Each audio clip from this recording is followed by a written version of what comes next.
কাবাব বিরিয়ানি তো আছেই, সাথে আমি কিন্তু ছোট থেকেই কেক প্রেমী। আজ যদি হয় এরকম নরম তুলতুলে ইনগ্রিডিয়েন্টস বলতে রাগি, কোকো পাউডার আর মিল্ক।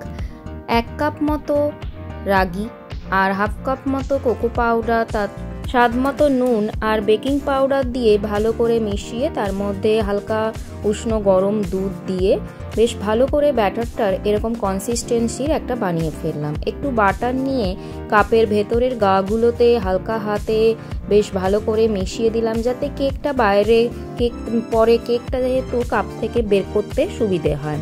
তারপরে হাফ কাপ মতো ব্যাটারটা কাপের মধ্যে ঢেলে নিলাম। যেহেতু লাভা কেক বানাবো তাই কিন্তু আমি একটুখানি ডার্ক চকলেটও ভেতরে ঢুকিয়ে দিলাম। দেখেছেন, ডার্ক চকলেটটাকে ঠিক এইভাবে মাঝখানে দিয়ে দেবেন যতটা মতো আপনার লাভা লাগবে। বেশ কিছুটাই দিতে পারেন, ভাল লাগবে বেশি দিলে। তারপরে ওপর থেকে ঢাকা দিয়ে দেবেন আর একটু ব্যাটার দিয়ে। অমনি রেডি আপনার ইনগ্রিডিয়েন্টসের সমস্ত সামগ্রী। ব্যাস হালকা আঁচে গরম করতে জল দিয়ে এটাকে বসিয়ে দিন। মোটামুটি 15 মিনিটের মধ্যেই আপনার কেক রেডি হয়ে যাবে। কাপ কেক কিন্তু কাপেই বেশ ভালোই মানাচ্ছে। হালকা হাতে ছুরি দিয়ে এরকম করে আস্তে আস্তে করে সাইডটা কেটে বের করে নিন। ব্যাস আজকের ইভিনিং স্ন্যাক্স আমার চকলেট লাভা কেক রেডি।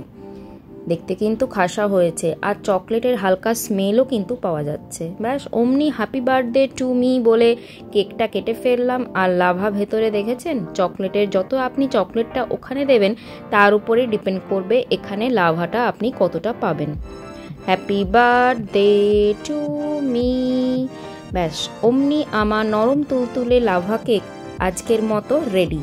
আবার পরের দিন দেখা হবে বন্ধু। আজকের মতো আসি, তোমরাও এনজয় করো চকলেট লাভা কেক এরকম বাড়িতে হাফ অ্যান আওয়ারের মধ্যে বানিয়ে। টাটা। আর নিজেরা বাড়িতে বানিয়েও জানিও কিন্তু আমাকে কমেন্টে কেমন হয়েছে তোমাদের কাপকেকগুলো, ছবিও দিতে পারো।